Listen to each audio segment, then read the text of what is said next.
میں ملتمس ہوں جناب طہا اعجاز سے کہ وہ آئیں اور اپنے تعداد کا اظہار کریں۔ السلام علیکم جی۔ سب سے پہلے تو کچھ بھی بتانے سے پہلے ایچ کالج کا اور اردو ڈپارٹمنٹ کا خاص طور پہ بہت بہت شکریہ کہ انہوں نے ہمیں یاد رکھا ہے، کیونکہ جب ایچ کالج کی دوبارہ کال آتی ہے تو وہ ایک الگ خوشی ہوتی ہے۔ وہ آپ لوگ جب نکلیں گے تو بڑی آپ لوگوں کو اندازہ ہوگا۔ میں صرف 3-4 باتیں کہنا چاہوں گا جو میں نے جب E1 میں جس طرح انہوں نے بتایا کہ میں نے شروع کیا ڈبیٹس کرنا، اور اس سارے نظموں میں کہہ لیں آپ، تقاریر میں کہہ لیں، ہر چیز میں جب میں نے آنا شروع کیا تو سر انیس حجازی ایک ہوتے تھے ہمارے، انہوں نے مجھے اس کے اندر شروعات انہوں نے کروائی۔ تو اس کے دوران کچھ چیزیں مجھے لیٹ پتہ چلی تو مجھے تھا کہ میں وہ آپ تک ضرور پہنچ جاؤں۔ ہم منصفین کے طور پر کون سی ایسی خاص چیزیں ہیں جس کا خیال رکھتے ہیں، وہ مجھے لیٹ پتہ چلی تو میں چاہ رہا ہوں آپ لوگوں کو پہلے اس کا اندازہ ہو۔ آپ کی ججمنٹ میرے لحاظ سے جب آپ کا نام لیا جاتا ہے اور جب آپ کرسی سے اٹھتے ہیں تبھی شروع ہو جاتی ہے۔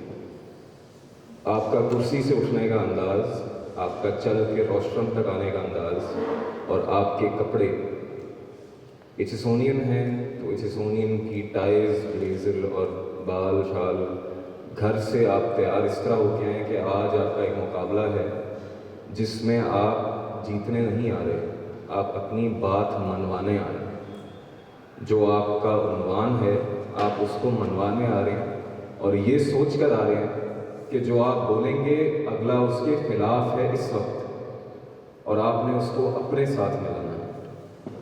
یہ آپ صرف تب کر سکتے ہیں جب آپ کی تقریر آپ کو ایسی یاد ہوگی کہ اگر گھنٹی کی آواز بھی ساتھ آئے تو آپ کنفیوز نہ ہوئیں، آپ کے منہ سے روانگی میں الفاظ نکل رہے۔ اور سب سے بڑی بات، گھنٹی بجنی چاہیے آپ کی تقریر میں۔ تقریر کو گھنٹی سے پہلے ختم کرنے کی کوشش مت کریں، کیونکہ آپ کو اگر وہ ٹائم دیا گیا ہے 4 سے 6 منٹ، تو آپ کی تقریر 6 منٹ کے پاس ہی ہونی چاہیے۔ اس کی وجہ یہ ہے کہ ٹائم کا استعمال کریں اس طرح سے، آپ کا مواد اس طرح کا ہو کہ اگلا پھر وہی بات آپ کے ساتھ ملے۔ جب آپ سٹیج پر آتے ہیں، یہاں پر موجود ہوں گے، سب سے پہلے سلام کریں۔ اس کی وجہ یہ نہیں ہے کہ ہم مسلمان ہیں، میں اس لیے نہیں کہہ رہا۔ جب آپ سلام کریں گے آپ کو اندازہ ہوگا کہ مائک کی ساؤنڈ کس طرح کی ہے۔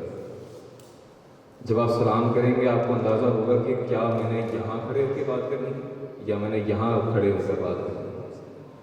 کچھ آپ میں سے آئے جو یہاں کھڑے ہو کر بات کر رہے ہیں، اب آپ فرق دیکھ رہے ہیں۔ تھوڑا سا پیچھے کھڑے ہوں گے تو آپ کی آواز اس طرح پہنچے گی اگلے کے کانوں میں کہ اس کا سننے کا دل کرے گا۔ اور تقریر کا ہرگز یہ مقصد نہیں ہے کہ آپ نے یہاں آ کر غصہ کرنا۔ غصہ کرنا ضرور ہے، آواز آپ کی اونچی جانی چاہیے، لیکن تقریر ایک گراف ہے، یوں جاتی ہے پھر یوں گرتی ہے دوبارہ، پھر آہستہ آہستہ۔ اور شروعات ہی تقریر کی غصے سے یا تیز اپنی آواز سے اس طرح نہیں کرنی۔ خاص طور پہ جب آپ اونچا بولنا شروع کریں یا تیز بولیں تو اس طرح بولیں کہ اگلے کو سمجھ آئے کہ آپ کہنا کیا چاہ رہے ہیں۔ اور جب آپ آواز اونچی کریں تو پلیز مائک کی آواز، ساؤنڈ کی آواز پھٹنی نہیں چاہیے۔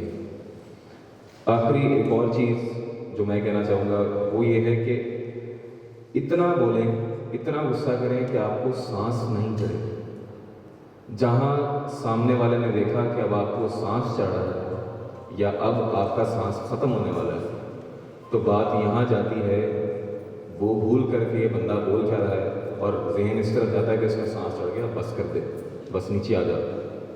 یہ ہمارے ذہنوں میں، اور جب میں تقریر کرتا تھا تو مجھے میرے سر یہ خاص طور پہ چیزیں بتاتے تھے۔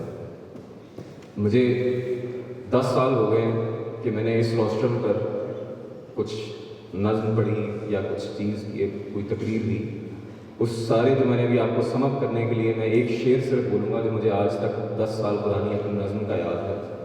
اس سے آپ کو اندازہ ہوگا کہ آپ آگے کس طرح مائک کا استعمال اور گراف کس طرح بنائیں گے۔ وہ نظم تقریر کے قریب قریب ہی ہوگی اس وجہ سے